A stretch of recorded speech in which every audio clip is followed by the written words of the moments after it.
ბათუმი ფოლკლორისა და სასულიერო მუსიკის მე-6 საერთაშორისო ფესტივალს მასპინძლობს. ფესტივალში 7 ფოლკლორული ანსამბლი მონაწილეობს და მისი მიზანი ქართული ხალხური მუსიკის პოპულარიზაციაა. ფესტივალი კონფერენციით და თინდათინ ჭაბუკიანის დოკუმენტური ფილმის ჩვენებით გაიხსნა.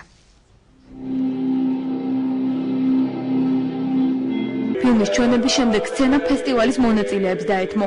ქართულ ანსამბლებთან ერთად ფესტივალში თურქეთიდან და საინგილოდან ჩამოსული ფოლკლორული ანსამბლები მონაწილეობენ. ჰერეთის ფოლკლორული ანსამბლი ჰერულა წელს ზაფხულში ჩამოყალიბდა. ანსამბლი ახალგაზრდებით არის დაკომპლექტებული და მისი მთავარი მიზანი საინგილოში მცხოვრებ ახალგაზრდებში ქართული ხალხური მუსიკის პოპულარიზაციაა.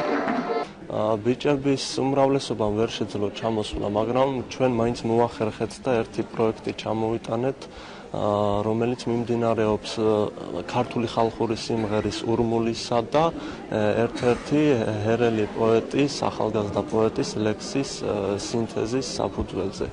თურქეთიდან ჩამოსული ფოლკლორული ანსამბლი მეგობრები ქოჯაელის ადმინისტრაციულ ცენტრ იზმიტში მოღვაწეობს. მათი ძირითადი რეპერტუარი ქართული ფოლკლორული სიმღერებით შემოიფარგლება. შარშა მიყავით საქართველოში და კიდევ გვინდა და ასე რომ დაგპატიჟეს უფრო კარგი გახდა ჩვენთვის. ფოლკლორული და სასულიერო მუსიკის ბათუმის საერთაშორისო ფესტივალი ბათუმის მერიის და ხელოვნების უნივერსიტეტის მუსიკის ფაკულტეტის ორგანიზებით ტარდება.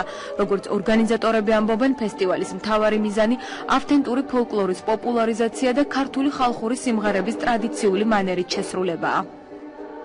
ამ ფესტივალის არსი ძირითადად გახლავთ ავთენტური ფოლკლორის მიმდევარი ანსამბლების მოზიდვა, ერთად შეკრება და მათი ხელოვნების გაცნობა ჩვენი ქალაქისათვის.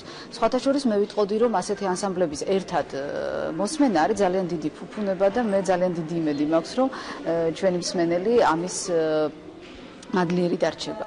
ფოლკლორული და სასულიერო მუსიკის ბათუმის მე-6 საერთაშორისო ფესტივალი 17 ნოემბრამდე გაგრძელდება. მის ფარგლებში ზაქარია ფალიაშვილის სამუსიკო 11 წლედის ფოიეში საინგილოს ქართველების ფოტოგამოფენა გაიმართება და იმუშავებს სამეცნიერო კონფერენცია. ასევე დაგეგმილია მასტერ-კლასები ადგილობრივი ფოლკლორული ანსამბლებისთვის და გასვლითი კონცერტი სათნოების სავანეში.